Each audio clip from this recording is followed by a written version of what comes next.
Good morning. Would you all please stand for the pledge? Pledge allegiance to the flag of the United States of America and to the republic for which it stands, one nation, under God, indivisible, with liberty and justice for all.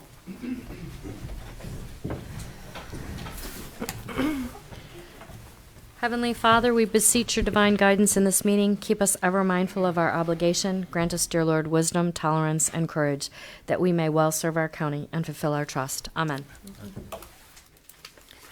Okay. Move to approve the minutes of February 28th. I'll second. Any discussion? Roll? Hambley? Yes. Harrison? Yes. Sweattick? Yes. Thank you so much. Okay, do we have any public comment on any pending resolutions for today? If not, we will move forward with our resolutions. Andy Conrad, County Engineer, and we have Dan here today. Thank you so much. Morning. Morning. You're going to tell us later what you did, Steve? No? No, okay, never mind then. I have 4 resolutions for your consideration today. First resolution is accepting and awarding the 2023 replacement of Bridge Number 18 on Lester Road in Liverpool Township. The second is determining necessity to close Congress Road between Greenwich and Sanford Road. The third is authorizing the county engineer to enter agreement with CTL Engineering to perform inspection on the Friendsboro Road Bridge replacement. And the fourth resolution is accepting and awarding the bid for the digital aerial and LiDAR data sets for Medina County. Move to approve the 4 resolutions. Second. Any discussion? Roll? Hambley? Yes. Harrison? Yes. Sweattick? Yes. Thank you. So much, Dan. Thank you. Next, we have Jeremy Cinco, our Sanitary Engineer. Morning, everyone. Good morning.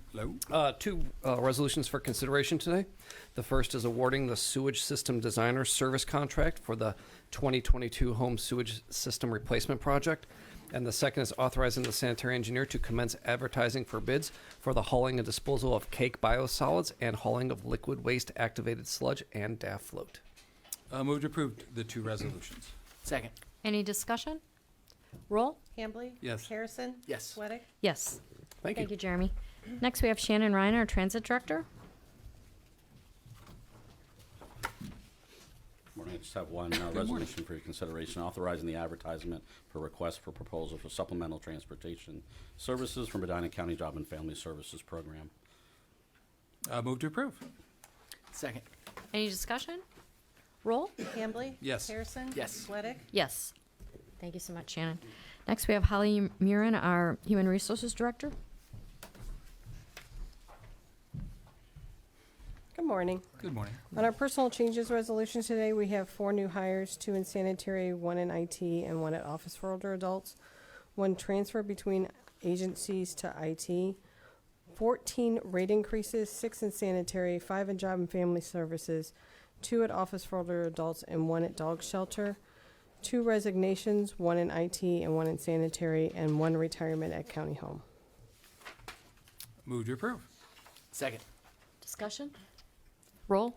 Hambley? Yes. Harrison? Yes. Sweattick? Yes. Thank you. Thank you, Holly. Thank you. Next, we have Chris Jacob.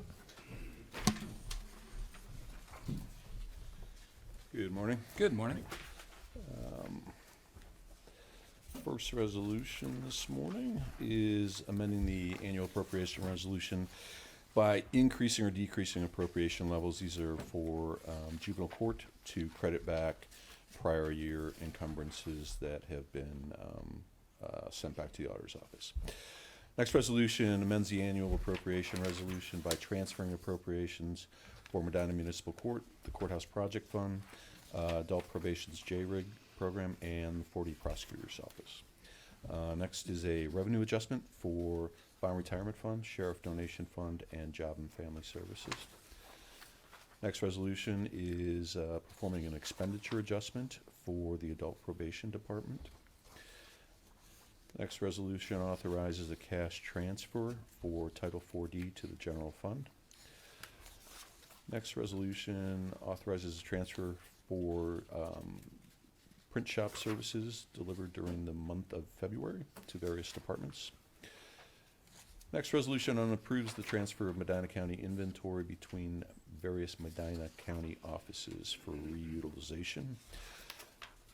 Next resolution declares Medina County property as excess property to allow us to dispose of those items. Next resolution authorizes the purchase of conferencing equipment for the Medina County Courthouse. Total amount, $25,582. Next resolution authorizes an agreement for the lease of farmland at the Medina County Home in Lafayette Township. And I believe that's the next resolution provides supplemental applicable elected representative approval for Internal Revenue Code for an reallocation of proceeds of bonds previously issued by Clark County for the benefit of the Ohio Masonic Home. This would move money to the Medina portion of the allocation to allow for construction expenditures. Next resolution authorizes the expenditures related to an Office for Older Adults sponsored Senior Day and Fall Festival. And that, I believe, is all I have. We had, Oh, I do the travel also. I'm sorry. Yeah, that's right. My apologies. Final resolution this morning, allowing the expenses of county officials for Yeah. various meetings, we have two of them, one for the engineer and then, and one for the engineer. right. Okay, Sorry. but we do have a 15th here in our packet The from, bills. For the bills. Oh, yeah, importantly, excuse me, allowing okay. claims and authorizing issuance for the payment of various expenditure items for all of the county departments. All right. Move to approve the 15 resolutions. Second. discussion? Roll. Hambley? Yes. Harrison? Yes. Sweattick? Yes, thank you so much. Thank you. Thank you. Okay, so department updates. First up, we have Denise Testa from Planning.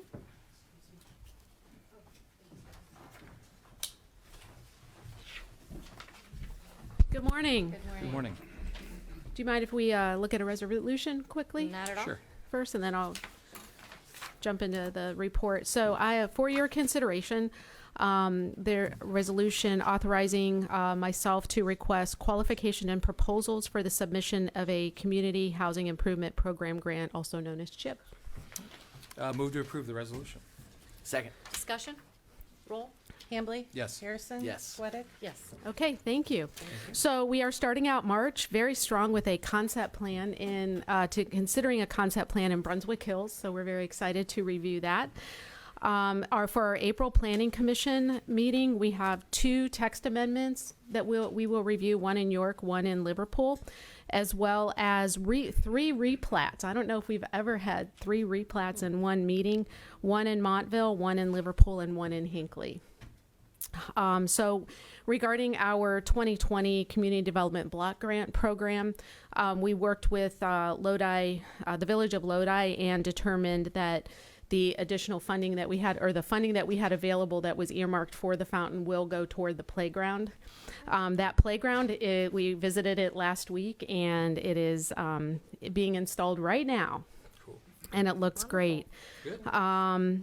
We also, construction to begin with the Montville Cobblestone Park pathway in March or April. So that is moving forward as well. For our 2022 program, again, those environmental reviews should be completed by the end of this week to be submitted. We're still waiting on the state to send us the final paperwork so we can start launching those contracts and getting those programs together. And we're also, in the meantime, meeting with our townships and our stakeholders so that we are ready to roll once we do get the go-ahead from the state. For our critical infrastructure, so for the second layer of Main Drive, paving and chip wall, that is moving forward. We also, for the ARPA paving, so this is from the cul-de-sac, or I'm sorry, the circle to the bridge on Main Drive, that is moving forward as well.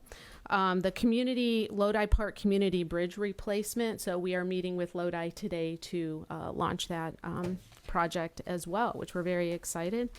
And as you know, with our CHIP, we are working to submit our program year 2023 application as well, and we're wrapping up our 2021 program year at the same time. For NOACA, so as you know, we have requested a climate action plan Medina County meeting, and we are still waiting to hear from that. I did hear from them this morning that it was forwarded to Grace Gallucci. So I will keep you posted on that progress. For fair housing, so again, we've seen many requests for fair housing client services. Based on the conclusions of those cases, I believe we are making a difference in our community, and that's really what our purpose of fair housing is to make a difference with not only our clients but also landlords. So I'm very pleased with how those conversations are going. April is Fair Housing Awareness Month, so you will be hearing more from me about that as well. And the subdivision regulations work group will meet at the last Wednesday of this month, and you'll have to apologize. I can't remember the date of the last Wednesday of March. So we will meet from 4 to 6 p.m. 29th. Thank you. Just a couple days before April Fool's Day. So we will be meeting with that as well. So are there any questions? Well, I want to comment on the fair housing. And Yes. We had a discussion, emphasize to the public that our main role in that is education. Absolutely. Both education of the tenant, but also the landlord. Exactly. And many times it really is a matter of smoothing out some of the issues between the two, what their rights are. And this we're not the enforcement arm, but that gets moved up the chain. But at least this helps, I think, mitigate some of the problems and issues that come about because of the communication. And we're seeing a lot of that disconnect. Right. But we actually are helping resolve these things without it going further down a legal chain. Exactly. Would you And agree? I would. And, you know, our philosophy with fair housing is to provide just-in-time services, even if it is not considered a fair housing issue. We will still meet with our residents and landlords. We will still help them connect with our community partnering organizations. We never leave a loop unclosed with fair housing when we receive a call. So, and that's essentially, and in some cases, you know, that includes an in-person meeting with me. It could include a remote meeting on Zoom with me, or it could just include a phone conference. So I meet our clients where they are at the time that they contact us. And I really, that's actually one of my passions with my position, and I really enjoy working with our fair housing. And with our Fair Housing Awareness Month, we will invite landlords to, it's in the process of planning, but I think we're going to connect with some of our landlords and other partnering organizations, but there's more to come on that. So I have a meeting about that tomorrow and more to come. Yeah, very good. Thank you. I just want to say thanks for your work on getting the Climate Action Plan a local forum for that. I think it's important that our business owners and agricultural community and residents have an opportunity locally to weigh in on that. So Absolutely. Thanks for your continued efforts. I will keep you all posted on that. Thank you. Very good. Any other questions? No. Okay, Thank thank you. Thank you. Okay, next up, we have Laura Toth from Office for Older Adults. Good morning. Good morning. I am happy to present our annual report, and I will point out a couple things. I want to piggyback just a little bit on what Denise said. The planning office is always really helpful for our senior clients who have fair housing questions. Even if it doesn't apply, you know, we're not the experts, so we refer people to Denise, and she does a great job. So since she mentioned that, I'd like to just give her some kudos. So I wanted to bring your attention to pages 4 and 5. We talked about some of this last month, but not the things on pages 4 or 5, which covers our Aging and Disability Resource Center. So our workers had 962 individual contacts where they did more than just a phone call, where they were assessing situations, referring people to particular agencies, things of that nature. Benefits counseling, we did 549 and 3/4 hours. That's a lot of Medicare reviews, signing people up for Medicare. There's a form called a 7200, a JFS form. That's all online, but they do accept our written copies that we help people with, because we do have a population that doesn't always have the abilities to go online and learn things, but maybe we'll put them through the DIAL program, right, Steve? Yep. So we also offer short-term counseling, and we had 189 and 1/4 hours of that. And then this was the first full year, looking on page 5, that we have Adult Protective Services statistics that are in-house. So APS received 580 calls. They opened 241 cases, and they were able to close 148. So I don't have an estimate for how that is, but that's our baseline. So we'll see how it goes in 2023. When you say cases screened out, that means basically a call that wouldn't have resulted in an open case? Some kind of Correct. preliminary? Correct. Okay. So the calls are taken on, and the screener puts in the report, and then our supervisor or myself will go and read the report and see if it meets the criteria to open an Adult Protective Services case. And many times we're referring those to other agencies. Sometimes they don't qualify because of age. I can't think of one that we said, oh, we're not going to do anything with it. I mean, usually there's somebody else involved with the cases we get calls on. Yep. Okay, and then just to finish that page, transportation services, we provided 6,982 subsidized rides.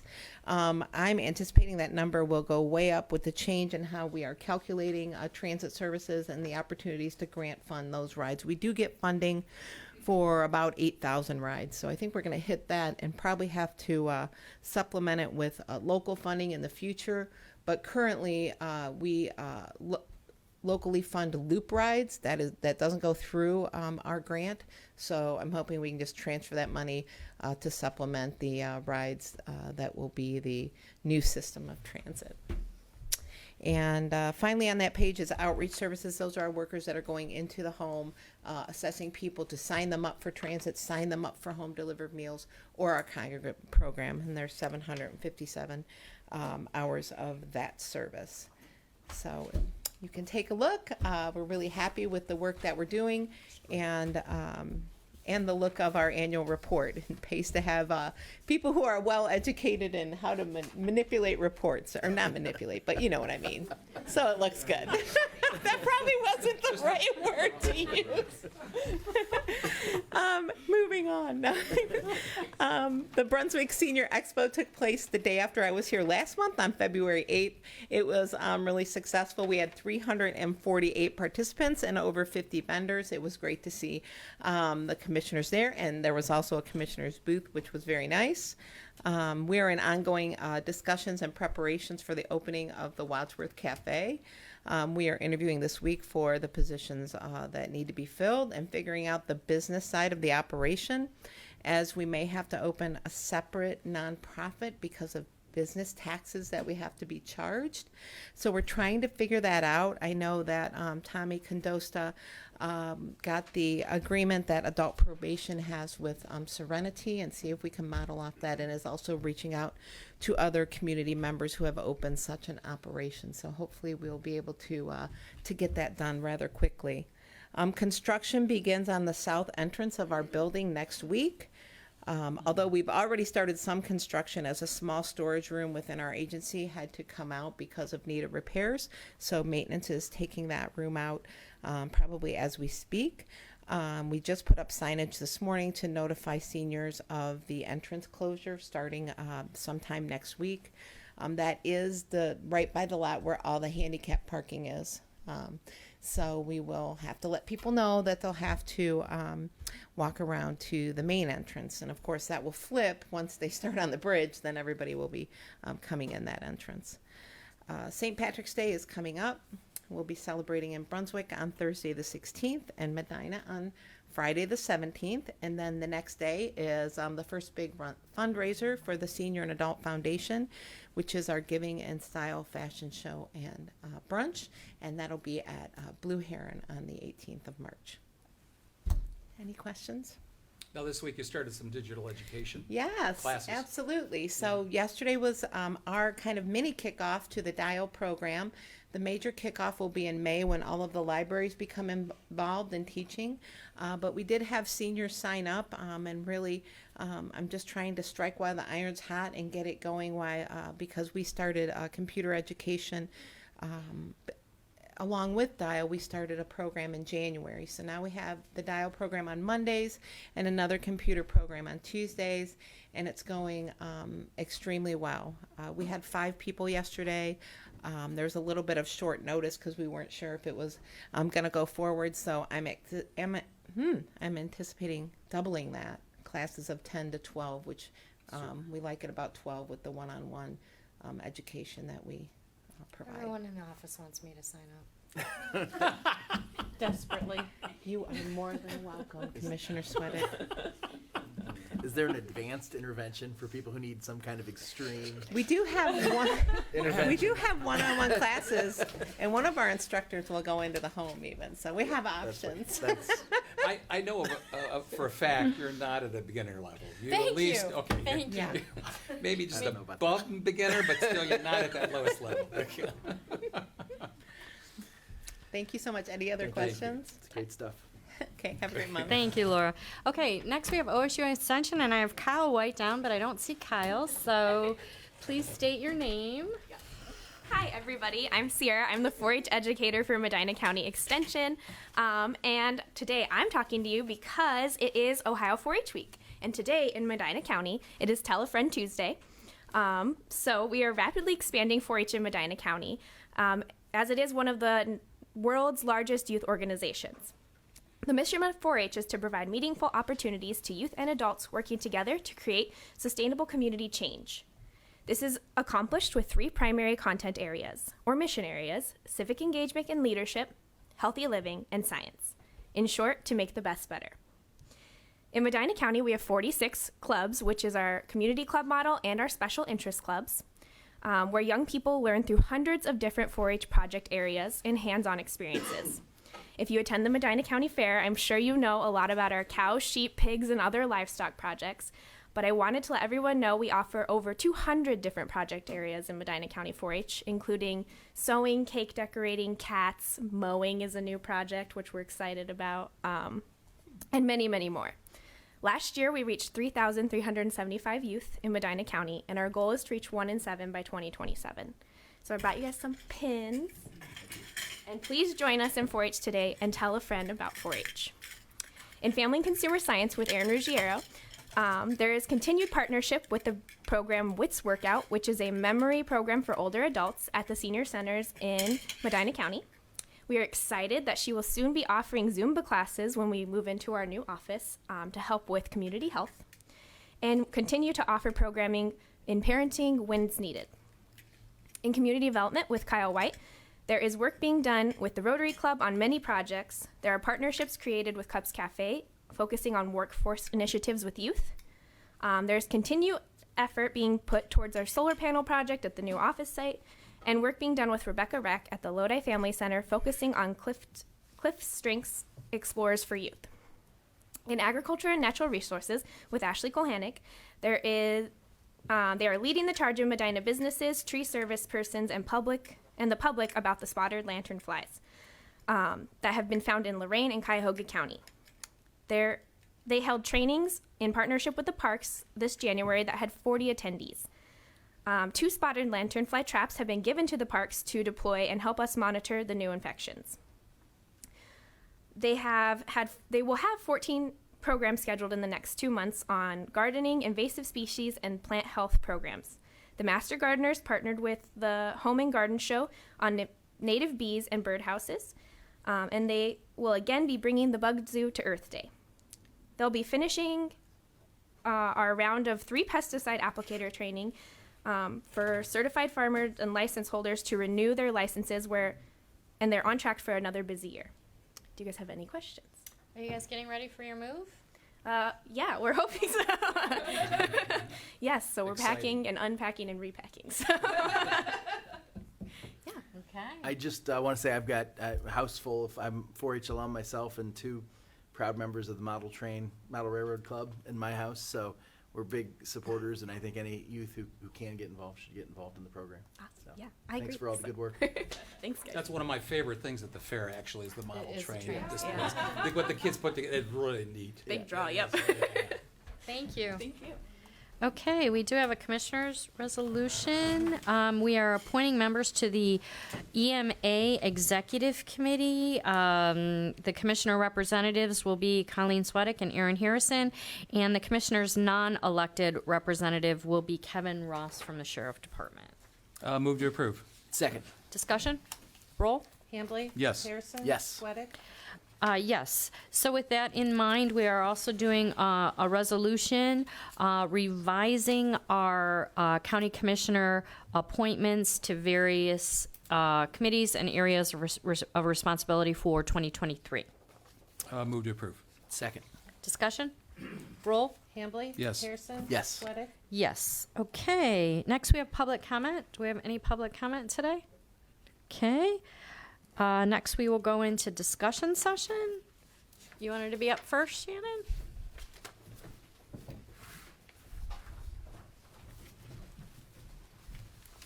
Thank you. About a year ago, we sought out for a strategic plan for transit. We've made a lot of progress. I have two gentlemen here today to give us a final report on all the hard work. I just want to thank them. Thank you for your support. It was really an experience to learn more about the community and plug in even more with our stakeholders. We got a lot of people involved, young, old, all across the spectrum. They're going to share some things on the presentation here with the final conclusion, but just not to steal their thunder, but our microtransit solution pilot and the MC Flex in Wadsworth is going well. We got some good feedback. We've learned a lot. I'll be able to share more data, but I've shared a little bit about the production, the productivity going up on it. It's definitely a step in the right direction. We have a lot of work to do, though. But we're serving a lot more people, and it's causing some stress on the availability of time slots, being able to meet it, which is actually is a good problem, Yes. provided we can get provided we can get the buses. Is that correct? Yes. Yes. Yeah. But it's good to see people using it, more people than before, the greater flexibility, and when you deliver a good service, it says something. Yes. Yeah. Measurable growth is important. Yeah. I'm tagging it that way to make sure that we can accommodate all the new riders and making sure we take care of the folks, office holder adults, our senior community is plugging into it and seeing the benefits of it. But yes, about everything you said. Oh yeah. So I'm going to introduce them and they're going to Exciting. present. Okay. Thank you.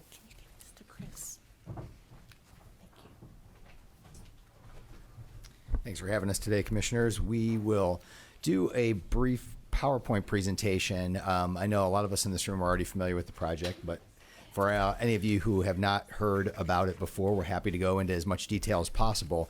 That being said, we're going to try and keep it at a relatively high level in order to facilitate a larger discussion with everybody as we get through the description of what we've done. Again, my name is Jason Sudi, and I'm with OHM Advisors. Arthur Schmidt will be coming up here in just a second to tell you a little bit more about the project. What we have done is come up with a set of recommendations in close concert with the staff in order to understand both what the opportunities are for the future to modify the service and what financial commitments may be necessary in order to extend that, doing that in a responsible manner that is, in our minds, a feasible extension of the overall service as Medina County continues to grow and provide more transit opportunities throughout. We'll get into those recommendations in just a second. Before we do that, I'm going to turn it over to Arthur so he can kind of walk you through the process that we went through this last year and understand where we've been. So good morning, Commissioners. Again, as Jason mentioned, my name is Arthur Schmidt. I'm a planner and project manager with OHM Advisors and a Brunswick and Medina County resident as well. Just like to throw that in there. If we can bring up our presentation on the screen for those watching digitally, and we can walk through it. I know, Commissioners, you have it in front of you. So as Jason mentioned, these are just some of the highlights we want to go through, talk to you about the project overview, speak briefly about what we learned, talk about some of the focus areas that we discussed, and then more importantly, I think number 5 and 6, talking about the final plan recommendations, and then talking about how do we implement this and what are the costs involved. So we can continue to move forward in the slide there.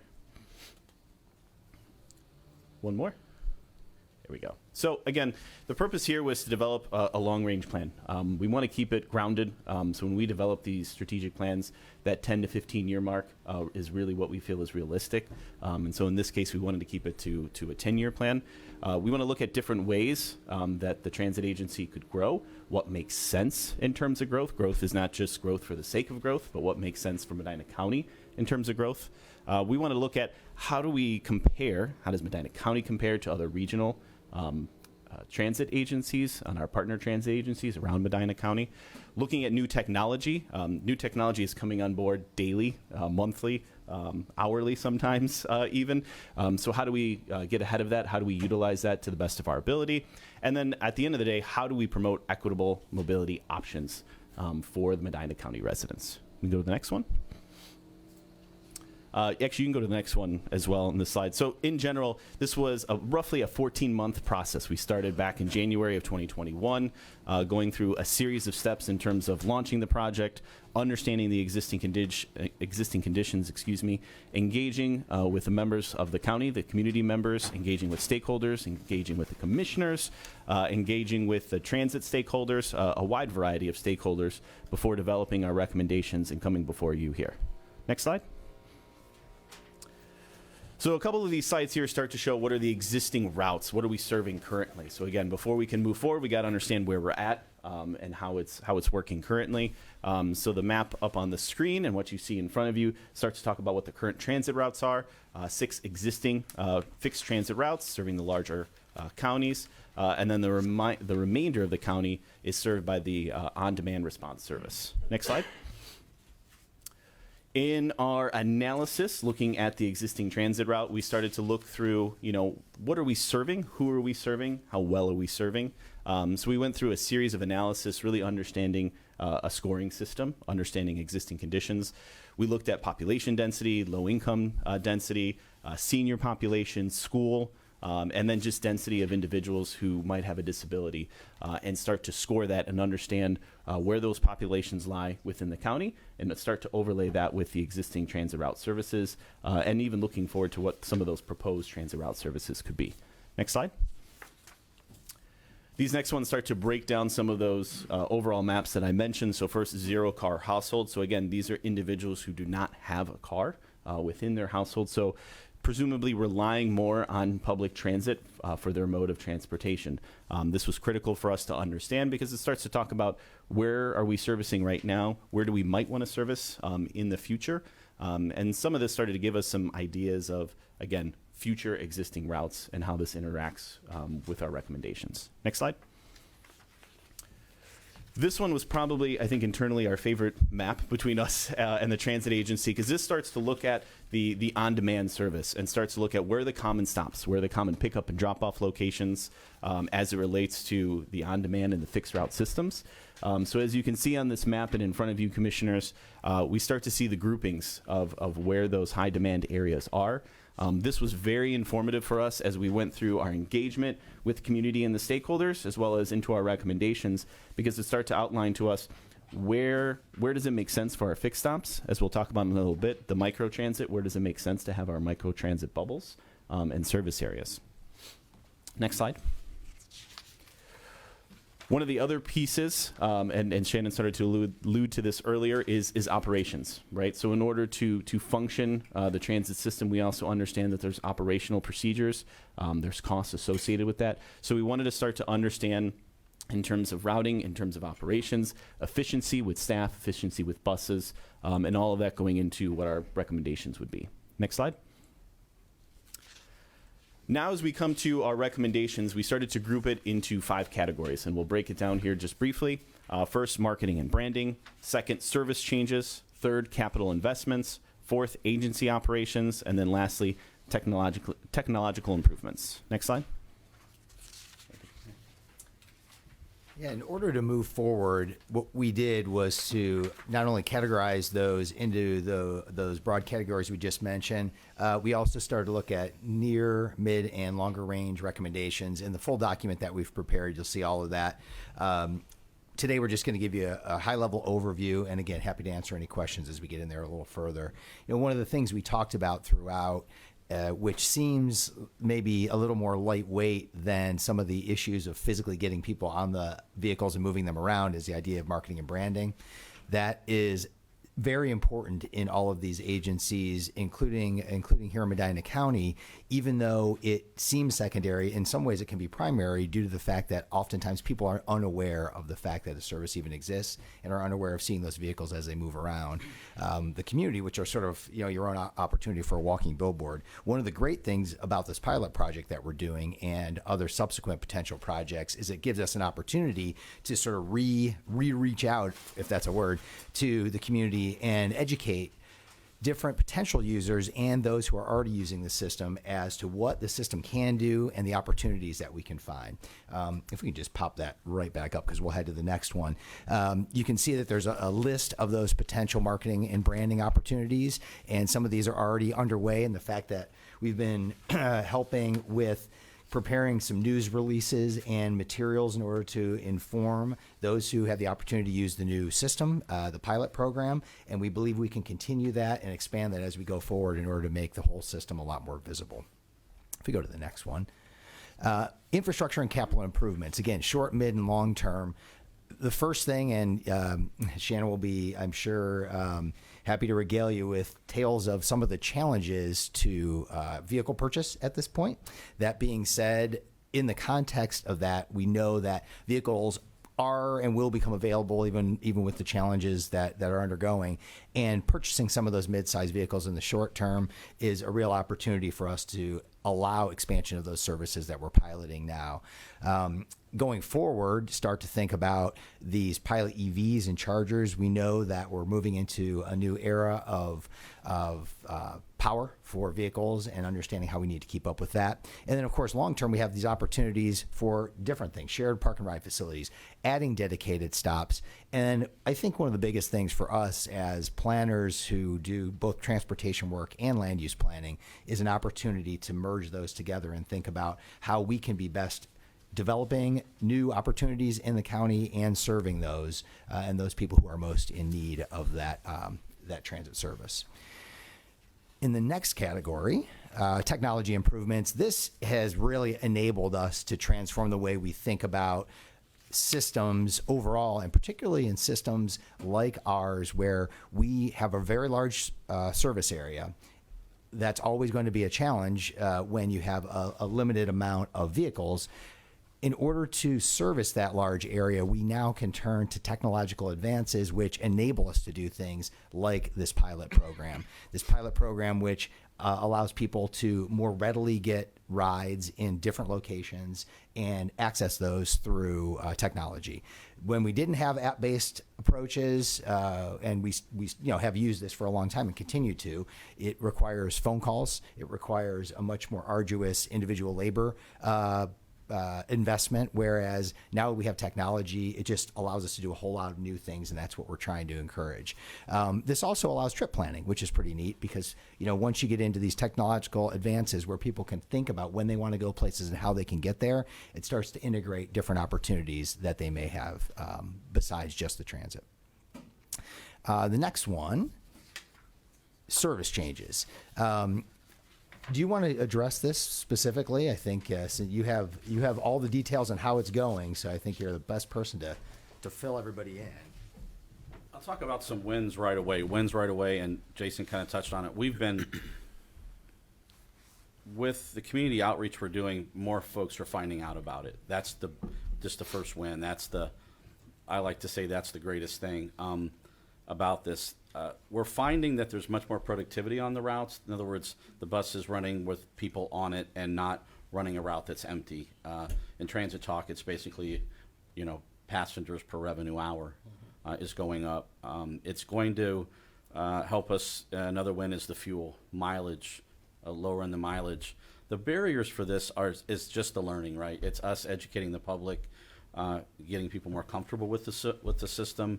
I think if I go out and ride the bus, if I'm a new rider, the bus is going to take me to Kohl's.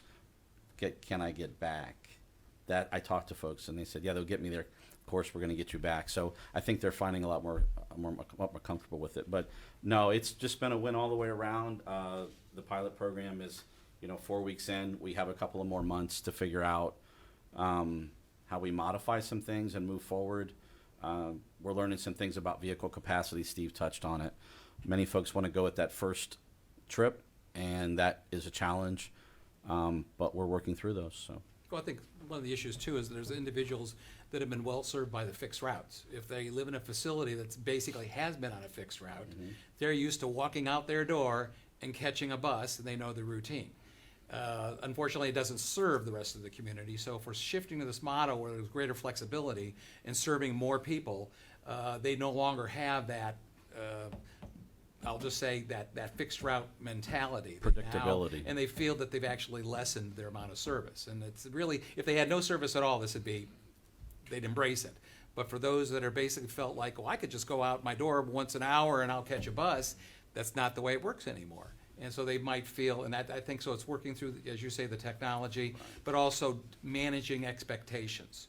This is better not only it's better for the community. It serves more people that are in need, and in the long run benefits the system because we're making much more efficient and effective use of our resources. Would you agree? Absolutely. Okay. The upside, though, just to caveat on what you said, is a lot of folks are finding that I don't have to wait that whole hour. That's right. I can go out Yeah. in 15, 20 minutes. And in other words, book it ahead of time, but know that that bus, I don't have to wait till that predicted time. I can get more of an advantageous time. So Yeah. that's the balance. education piece. Yeah. Yep. Thank you. Did you have specific projections in that for that pilot program ahead of time? I'm just curious in terms of metrics. I know you say it's outperforming what you expected. I just didn't know if you can quantify that, or not to put you on the spot. I know I kind of am. It's a little bit on the spot. Yeah. Microtransit is new. These gentlemen will tell you it's new. We tried to figure out how many vehicles it would take for a population size and a regional size. How many vehicles we have means a lot. But with the 2 vehicles we have instead of the 1 we had, and capturing more people, some of the KPIs is how many people we've moved from what would be a demand service to that fixed route. We're bringing people in. Yeah. So I would say there's probably, I anticipated double the ridership, but not this fast. Right. It was, I think that was the end result. Yep. Not in a month. Yep. Well, this was swag. Does that help? Scientific. But as far as measurable, yeah, the KPIs we're looking for is less fuel, less mileage. Yeah. It's all about customer service for me, right? It doesn't mean anything if they're not seeing it, but we're seeing the benefit. And you're collecting more actionable data for moving forward purposes. And serving actually more geography of the community and the people that live there. Folks that would not normally know about the bus learn about it. That's the KPI I wish I could, because that's what it's all about. Yep. Great stuff. If we can bring that presentation back up to your question, Commissioner. We are learning as we go, right? We are learning as we go. There's a certain threshold in which this microtransit is efficient, and then there's a certain threshold we reach where, going back to the fixed route system or combining makes more sense. And this is the metrics that we're going to learn through this pilot program. So the one on the screen is the one that's existing right now with Wadsworth. If we go to the next slide, we're starting to talk about expanding those microtransit opportunities. Next is in the city of Medina, and in our report we start to look at what that bubble is, followed by the city of Brunswick.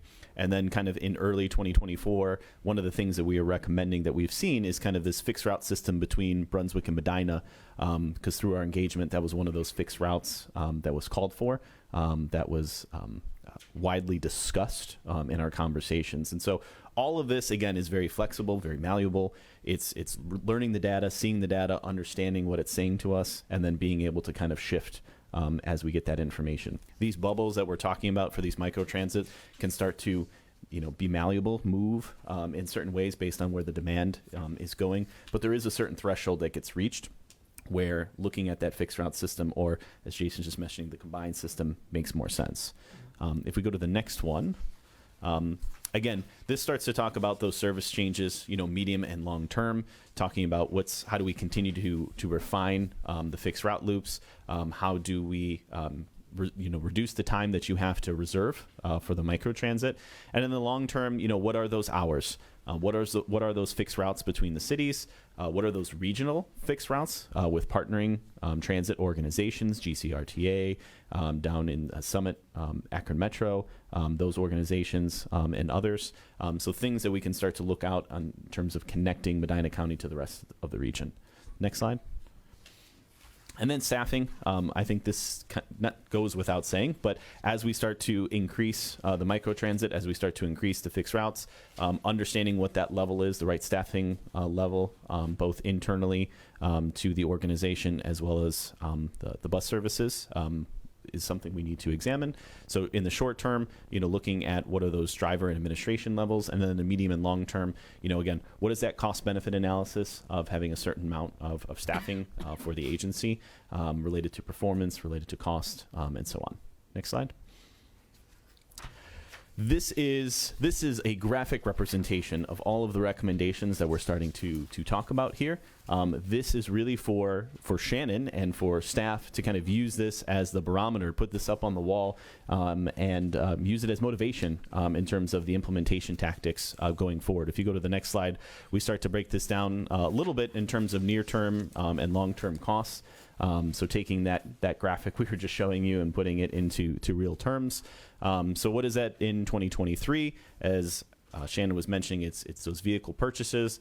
Moving forward, it's that marketing. Jason started to talk about that. How do we start to market this out to county residents, let people know what's available and how they can use it? If we go to the next slide, looking at kind of those midterm, again, continuing with that marketing, continuing with the vehicle purchasing, keeping that consistent, looking at hiring additional staff to help with the increase in needs, both administratively and in terms of transit operations. And then the next slide for those long-term costs. Again, how does those microtransit service expand? How do we look at fixed route connections? How do we look at regional route connections? Trying to keep this all grounded in reality, but also being very, very visionary for the service to make sure that we're serving the community and the county as a whole. And then the next slide. This starts to, very briefly in the report, it's much more detailed. What are those funding opportunities going forward? What are the ways that we can help reduce some of the costs in terms of new contract services, local community funding, passenger fares? That's always kind of a give and take in terms of fares, as we can go into greater detail about. But what are those funding opportunities? And then I think we have one more slide, maybe. That might be the last one. That last one. So really quick before we bring it to questions, the two other points that I wanted to make before handing it back over to Jason and Shannon was that through our engagement too, we were very mindful to coordinate with, again, existing transit users for the system, to talk with them about how they're using the system and ways that they would like to use the system moving forward. And I think we were also very successful working with Medina leadership, and specifically the youth leadership. We had, I think, 2 or 3 great sessions with Medina youth leadership, talking to them about why they would want to use transit, why they don't use transit, what their fears, what their concerns, what their vision is, and had some great discussion with them to look at the future of Medina County and see how they can influence the system going forward. Jason? Yeah, so with that, we'll turn it over to you for any questions, and be happy to answer anything we can today, and anything we can't, we'll be able to get back to you with those details. I would like to point out that, you had the one slide talking about the technology improvements and about the capacity being able to, for the, I'll just say the users, to be able to use, and especially with the Flex, use real-time data, but also that trip planning for other aspects. Yeah. And that actually is kind of the part of what Laura brought up with our digital inclusion and literacy program. Exactly. As we increase that capacity of broadband expansion throughout Medina County. Yeah. Likewise, we have the opportunity to help educate people and provide them the tools and understanding that as they have that, we can integrate also their capacity to be able to utilize that technology to access transit. So it's just not going to be those micro bus areas. It's also going to be also in the rural areas of the county where we're able to, as they become more frequent users of that technology, be able to access transit in a very easy, transparent way, and know that basically in terms of their quality of life is improved. I mean, I'm just as concerned about the transit-dependent people in Spencer and out in Chatham and Homerville as I am about those that are within Medina and Wadsworth and Brunswick. And I think the DIAL program will assist us in trying to help provide those tools and that understanding with the technological improvements. It's just remarkable over the last couple of decades. Yeah, and I think one of the great things is it starts to link together the opportunities to use different transit approaches.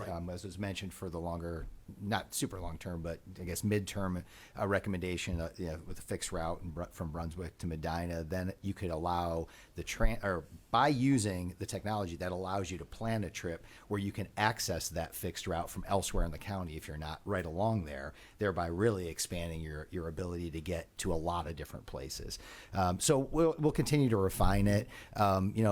We always say nice things about our clients. So you take this, you'll say, he always says nice things, so I don't believe him. In this case, we're saying exceptionally nice things in the fact that you really do have sophisticated leadership here, both at the county level and with your transit agency, allowing you to test these pilot projects iteratively and get the best results.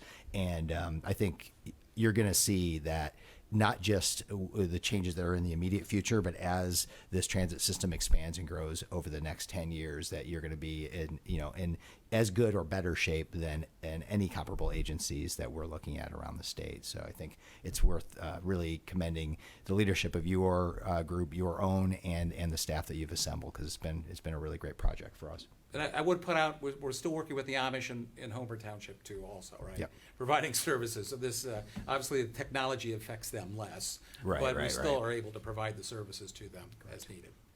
They showed up on those 0-car households on your map. Yes, they they did. did. Pretty Yes, they evident. did. Yes. Yeah, So, yeah. But we still have, historically, we've developed that relationship with that community and still able to do Right. that and provide that. So we're kind of like, it's a very interesting metric. 0 household with low technology. Now we're also Exactly. going to be expanding into the higher technological Yeah. band. So good. Thank you so much. Sure. Great. Thank you. Yeah. Great Thank job. you. Great Appreciate job. it. Thank you so much. Okay, around the horn for discussion session, Laura, Jeremy, Denise, anybody else? Holly, Steven? Sure. Good morning. So next week, starting Saturday, Dan, Jeff, and myself are traveling to North Carolina for Brightly training. So we'll be there for a 3-day conference, going through all of our software packages and learning on that. So the 3 of us will be gone, and Kevin will be here managing the house. So just so you're aware of that. From a courthouse standpoint, we have the old courthouse is being renovated. We have got framing going on floors 2 and 3. Electrical is being installed, plumbing's being installed, and mechanicals are being installed. So we should be having that accomplished. As Laura spoke, we will be starting construction on the Human Service Center bridge in South Entry here in the next couple weeks, and we are still continuously doing the construction out here on the north staircase, which is going a little bit slower than expected due to some issues with how they were installing the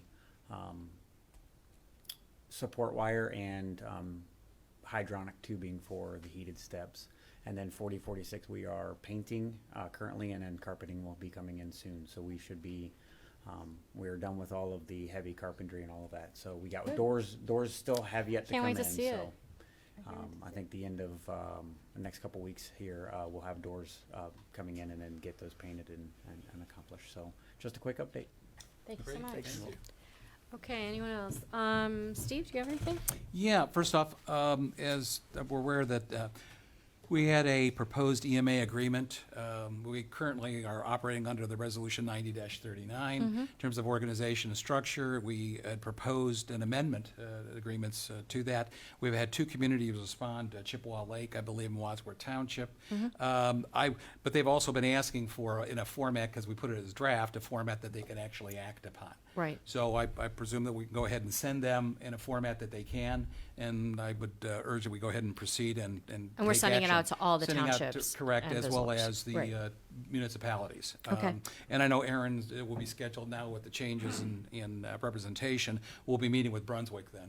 Brunswick City Council, kind of explain where we're at and answer their questions. Hopefully, a lot of those questions that originally that came over a month ago, that we've been able to answer through the various communications. So I just wanted to make sure we were good with that. Excellent. All right, Yes. the second I wanted to bring up is the last couple of months, Scott Miller, myself, and Steve was involved with that. We met with Johnson Controls and some others regarding looking at some solar panel projects. And, you know, the Inflation Reduction Act, so-called, has some immense support for solar projects that apply to local government as well as nonprofits. Historically, these tax credits and so forth applied, and support applied to for-profit. Now it applies to local governments, and it changes the whole mathematics of it. And so they've taken, Johnson Controls, we've met with them, gone over a number of areas where the county owns property. They would like to meet with us and go over, and we've got it down to, I think, like 2 major parcels to talk about. Payback period for some of it, depending, is anywhere from 10 to 15 years, which means for a 40 or 50-year length, if you will, of design and a use of those panels. The rest of that, basically the power you get for no cost. So this is really about dollars and cents, and coming within just like a 10-year period payback that basically, and this is before the meter. Is it called before the meter or after the meter? But basically, it's going to the facilities. One of the projects might involve a partnership with the Park District. And we'd like to, I've talked to Nathan, and he would be coming in because they're talking about similar kind of thing. So we could do jointly. It would help power one of our facilities, animal shelter, as well as their facilities. And it provides some opportunities, if you will, for very inexpensive electric power over decades. It was so difficult to make it cost effective in the past, but this helps. Oh, absolutely. I mean, Right. yeah, when you talk about, and the technology's improved in terms of efficiency, the cost of coming in and that subsidy, it just changes the whole mathematics that within, you're talking about a decade, you're now getting for a minute of 3 or 4 more decades, the power. It just makes sense and for us to take a look at that. So if you're all right, we'll go ahead and bring them in and start the conversations, taking a look at those parcels. So, okay, that's all I've got. I have nothing. No. Okay, fair's coming up, so it is time, and with your permission, I will go ahead and have Rhonda and Brian sign us up for a fair booth and order our new banner. That'd be great. Is that good with you? Super. Okay, Rhonda, so we'll take care of that. Anybody have anything else? I will entertain a motion if not.